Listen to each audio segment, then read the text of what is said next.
দীনিল হক লিইয়ুযহিরাহু আলাদ দীনি কুল্লি ওয়ালাউ কারিহাল মুশরিকুন।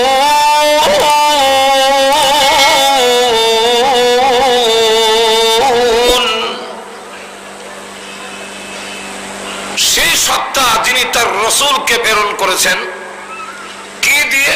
হুদা দিয়ে। কোরআন শরীফের এক নাম হুদা, আর দ্বীন হক দিয়ে। কেন? লিইয়ুযহিরাহু আলা দ্বীনি কুল্লি আই লিইয়গলিবাহু আলা সাইরিল আদিয়ান। সমস্ত বাতিল মতবাদের উপরে ইসলামকে বিজয়ী করার জন্য তার রাসূলকে কোরআন দিয়ে প্রেরণ করেছেন। আর আরেকটা হলো আল্লাহ রাব্বুল আলামিন আরেক আয়াতের মধ্যে বলেন, ওয়া ইন্নাকা লাআলা খুলুকিন আযীম। নবীজি আপনাকে খুলুকে আযীম দেওয়া হয়েছে, মহান চরিত্র দেওয়া হয়েছে, যে এই চরিত্র পৃথিবীতে আল্লাহ আর কোন নবীকেও দান করেন। এই দুটা জিনিস, একটা হলো আল্লাহর কোরআন, আর একটা হলো বিশ্ব নবীর মহান চরিত্র। কারণ যারা সমাজের বিপ্লব ঘটাবে, যিনি সন্ত্রাস দমন করবে, উনি নিজেই যদি সন্ত্রাসী হন, তার পক্ষে কি সন্ত্রাস দমন করা সম্ভব? আর জোরে কন। তিনি আত্মসাৎ প্রতিরোধ করবেন, তিনি নিজে যদি আত্মসাৎকারী হন। যেমন লক্ষ্য করে দেখুন, বিশ্বের সবচেয়ে বড় দেশের প্রেসিডেন্ট আমেরিকার বুশ, তিনি যেখানে নিজেই বড় সন্ত্রাসী, ওনার মাধ্যমে বিশ্বের সন্ত্রাস দমন করা বা হওয়া কিছুতেই সম্ভব নয়। যিনি সমাজকে পরিবর্তন ঘটাবেন, ওনার তো চরিত্র মহান চরিত্র হতে হবে।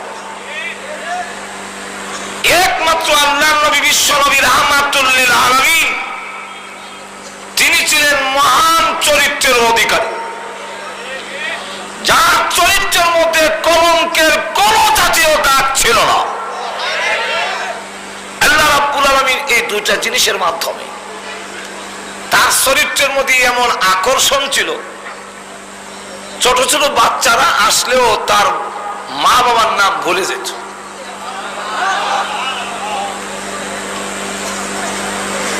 তার চরিত্রের কারণে অনেক সময় অনেক লোক কালিমা পড়ে মুসলমান হয়েছে।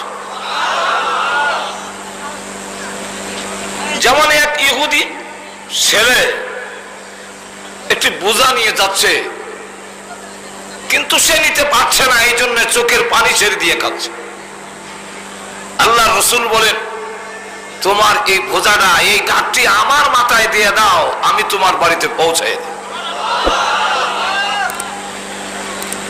একটা ইহুদির ছেলের বিরাট বড় কাঠটি বিশ্বনবী মাথায় নিয়ে নিলেন।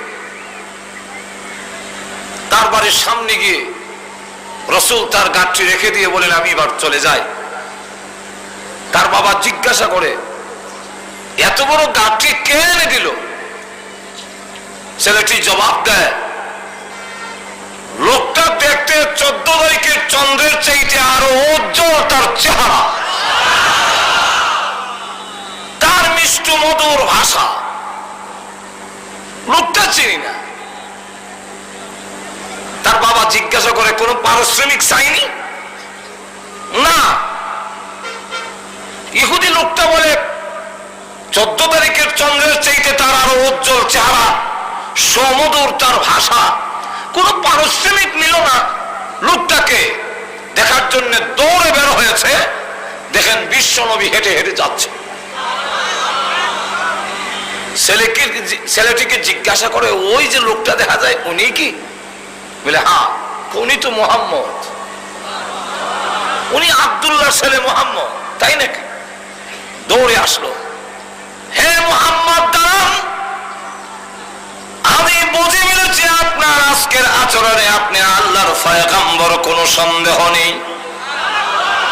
সুতরাং আমি আর একটা মুহূর্ত দেরি করতে চাই না, এই মুহূর্তে আমাকে কালিমা পড়াইয়া দেন, আমি এখনই মুসলমান হয়ে যাব। সুতরাং বিশ্ব নবীর চরিত্রের যে একটা আকর্ষণ,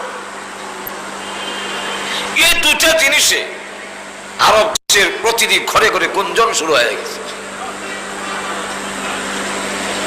সমস্ত তাগুতি শক্তির বিরুদ্ধে, লাত উজ্জা মানাতের বিরুদ্ধে রাসূল যে লা ইলাহা ইল্লাল্লাহ দাওয়াত শুরু করে দিলেন।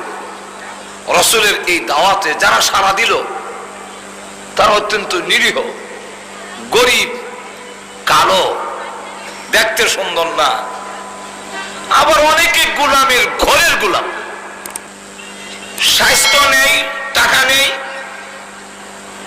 ধন সম্পদ যাদের আছে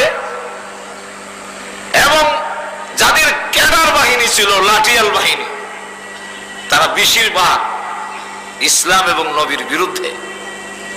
যেমন আল্লাহ নিজে বলছেন,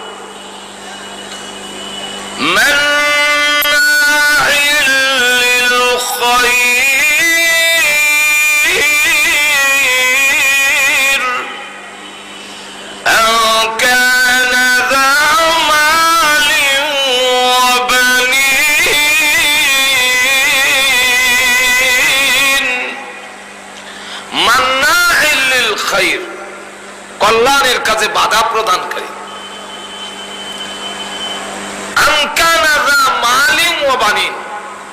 তারা মালওয়ালা, তারা বাণী, তাদের আওলাদ বেশি, লাঠিয়াল বাহিনী বেশি।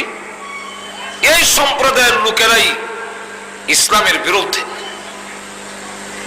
আর নিরীহ, স্বাস্থ্য নাই, ধন নাই, অবস্থান নেই, তারাই ইসলামের পথে চলে এসেছে। যাদেরকে দেখে কাফেররা ক্রিটিসাইজ স্বরূপ বলতো, এই জাতীয় লোকগুলো দিয়ে ইসলাম মুহাম্মদ কায়েম করবে, এটা কিয়ামতের আগেও সম্ভব নয়। উপহাস করে,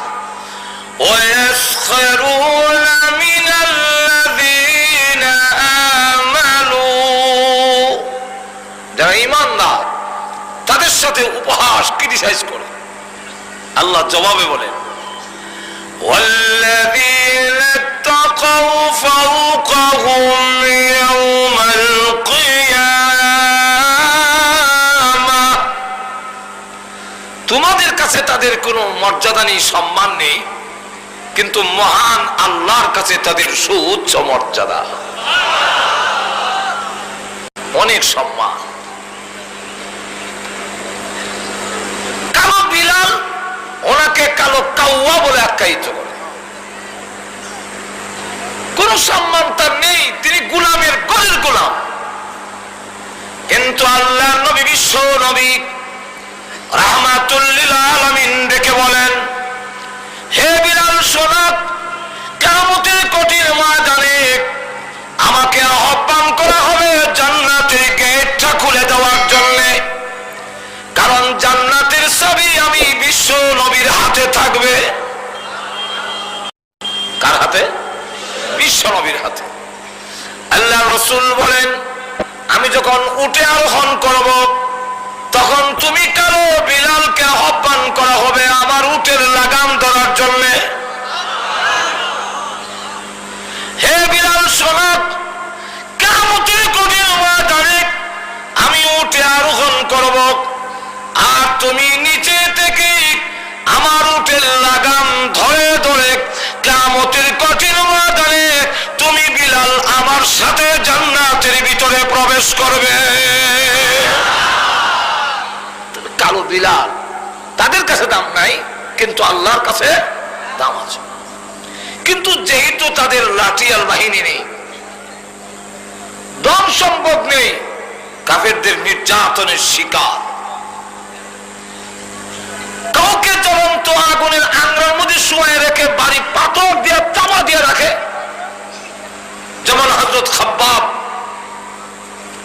ওনার কোমরে পিঠে গর্ত হয়ে গেছে, খলিফাতুল মুসলিমিন ওমর রাদিয়াল্লাহু আনহু শাসনামলে উনি একদিন ভাষণের মধ্যে বললেন জনগণের সামনে, আমার মনে হয় ইসলামের জন্য বিলাল যা কষ্ট করেছেন এই কষ্ট আর কেউ করে। এমনি হযরত খাব্বাব রাদিয়াল্লাহু আনহু দাঁড়িয়ে বললেন, ওমর আমার নামটা বললেন না? হযরত ওমর রাদিয়াল্লাহু আনহু বলেন, আপনি ইসলামের জন্য কি কষ্ট করেছেন তা তো আমার জানা নেই, একটু বলুন। হযরত খাব্বাব রাদিয়াল্লাহু আনহু তিনি দাঁড়িয়ে পিঠের কাপড় সরাইয়া দিলেন, আমার মুখে বলার দরকার নেই, আমার পিঠ এবং কোমর বলে দিবে আমি ইসলামের জন্য কি করেছি। যে মাত্র কাপড় উঠালেন আমিরুল মুমিনিন হযরত ওমর রাদিয়াল্লাহু আনহু তিনি মুখে হাত রেখে বললেন, খাব্বাব কাপড় ছেড়ে দাও, আল্লাহর কসম আমার জিন্দেগিতে এমন আশ্চর্য কোমর কোনদিন দেখি, তোমার কোমরের মধ্যে কোনো গোশত নেই, পিঠের মধ্যে বড় বড় গর্ত দেখা যায়, এগুলা কিসের? তখন তিনি ডাক দিয়ে বলেন, কাফেররা আমাকে জ্বলন্ত আগুনের আংরার মধ্যে রেখে বাড়ি পাথর বুকের মধ্যে চাপ দিত, আমি নড়াচড়া করতে পারতাম না। ওই গরম আগুন লেগে আগুনের আংরাগুলো আমার কোমরের পিঠের গোশতগুলো গলে গলে আগুন নিভে যেত, তারা আবার আগুন ধরাতো আর ডেকে বলতো, হয়তো তোমার মরণ হবে আর না হয় ইসলাম ছেড়ে দিবে, এছাড়া 3 নম্বর আর কোনো রাস্তা নেই। আমি বলে দিতাম, শোনো, শুধু এইভাবে একবার নয়, আমাকে যদি 100বার আগুন দিয়ে জ্বালানো হয় আল্লাহর কসম 100বার আগুনে জ্বলতে রাজি আছি, কিন্তু ঈমান ছাড়তে রাজি নয়।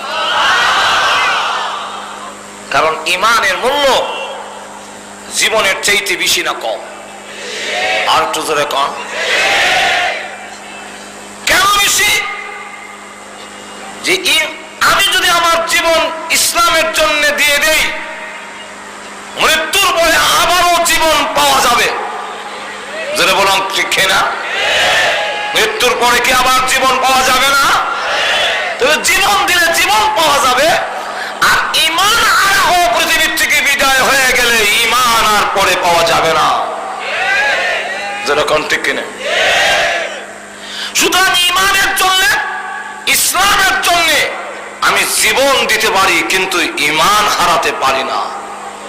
আর একটু জোরে কম। আপনারা এটার সাথে একমত কিনা? আর একটু জোরে কম।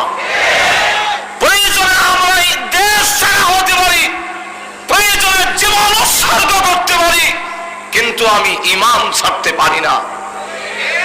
আর একটু জোরে কম। এমন কোন পরিস্থিতি যদি সৃষ্টি হয়, আল্লাহ না করুন, ঈমানের জন্য, ইসলামের জন্য জীবন দেওয়ার পরিস্থিতি যদি সৃষ্টি হয়, সেই জীবন দিয়ে হলো ঈমানকে রক্ষা করার জন্য কারা প্রস্তুত আছে হাত তুলে দেখা।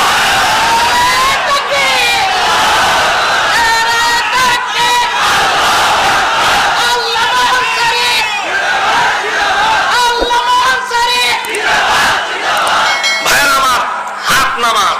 এটাই দেখলাম, একটু টেস্ট করলাম শুরুতে।